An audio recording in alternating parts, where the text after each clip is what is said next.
We're rolling. Here is my 95 Fummins project again. I got the motor mounts there just about made up. The clutch pedal and brake linkage is all in now. I don't know if you can see up there, but I just replaced the whole bracket. Way easier, 6 bolts, and take the automatic one out and put the manual one in. It's literally that easy.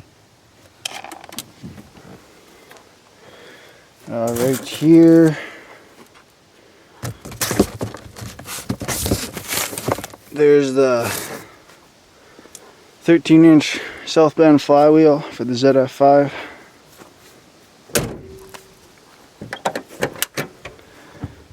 My other parts came in. Adapter plate.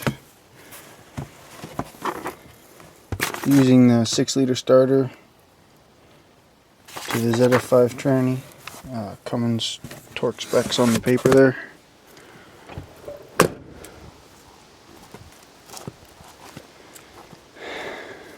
I showed you guys everything before with that front end. It's all put together. Spindle bearings, 1 set of wheel bearings, U-joint, 2 ball joints, inner axle seals, wheel seals, pinion bearing and seal, pinion bearings and seal. Didn't use a new ring gear or pinion. They were in pretty good shape. There's only 200,000 kilometers on the truck, so do still need this lovely tie rod here. Can't really make it move so much right now, but it flops pretty good.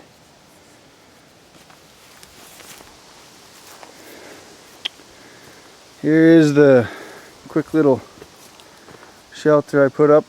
Post hole digger post in the ground.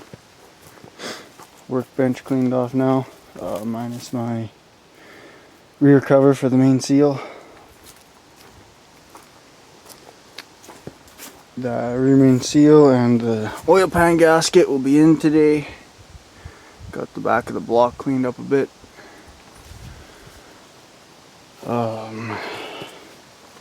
Big surprise here, HE351 CW turbocharger from an 03 Cummins. Didn't take it off the Cummins, bought it new. I have to heat up the housing here and back those studs out 2 threads, so there'll be still 2 threads through the manifold, but they're too short for the nuts. And I don't feel like grinding down the housing on a brand new turbo. That just doesn't seem right. Could get longer studs too, but those ones do seem to be long enough, so that'll work. I have a new timing cover gasket, front seal, and killer dowel pin kit. That should be in today. All new top end gasket kit. And I need the new vacuum there. The pot got crunched a little bit, and it's, I don't know, they're only $70 and it's got 500,000 kilometers on it, so why not, hey? Change it up. I got the ZF5 pretty much cleaned up. Took all the main junk off the top. Scrubbed it up a bunch. Super clean wire brush and brake clean. Fluid's drained right now. I'm going to set it up there today to line it up with the cross member mounts so that I can line up where the engine goes. Holes cut in the floor. I didn't feel like pulling the carpet out, taking the floor pan out there, unbolting that and cutting it, so I just cut it in place. I gotta shampoo and clean up the carpet. I have to leave it in because I don't have rubber for it yet. Truck needs a big clean in, but new Group 31 battery.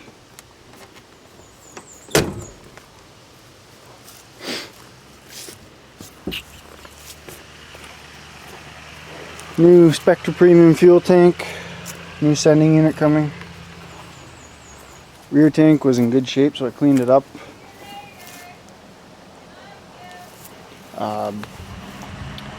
Took the fuel pump off,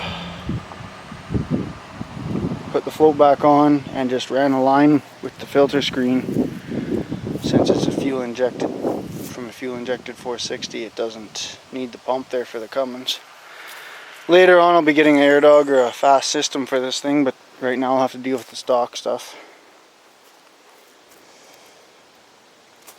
Box was actually in a little worse shape than I thought,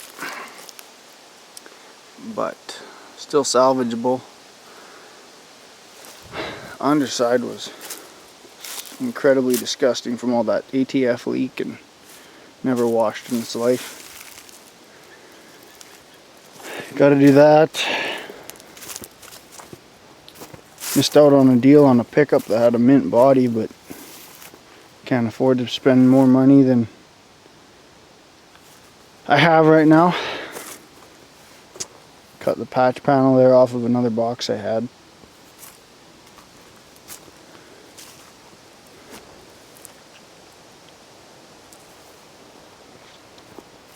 Next thing I'm working on right now while I'm waiting for parts is the reverse shackle lift kit. Get rid of these crapolas. Put the swing at the back. I haven't built that swinging one yet. I have the bushings but no brackets made up. Front ones I have cut though. 12 inches long by 4 wide, 4 1/4 wide. That's the width of the steel I had. Square tube cross member. I'll put a bend to it for the intercooler, or a step I should say. Oil pan cleaned up and painted. Oil tube, rear tank straps, old clutch and adapter plate. It's the clutch disc was good, but the flywheel and pressure plate were slipped really bad. A lot of hot spots and warps.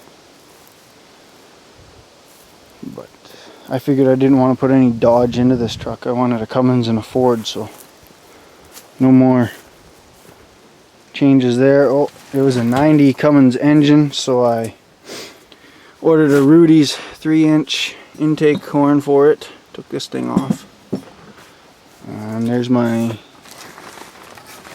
6-liter intercooler I'm putting in.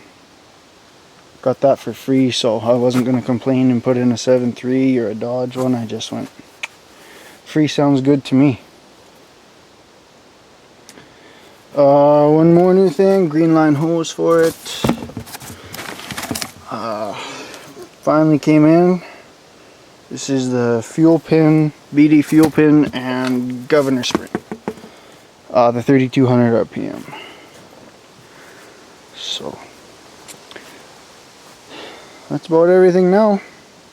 Since it's a 90 engine, I didn't have to get injectors. They're already bigger to begin with, so I don't know if high flow nozzles will help at all, but I think I'll just leave that alone for now. Turn up the pump there to supply that bigger turbo. And I've got a propane injection kit coming for it, so we shall update you guys when all those pieces are in, and probably next time the engine will be sitting in the truck. It takes a long time when you're working and trying to work on this in the evenings, so. Here's my new braided stainless fuel line. Finished running those today.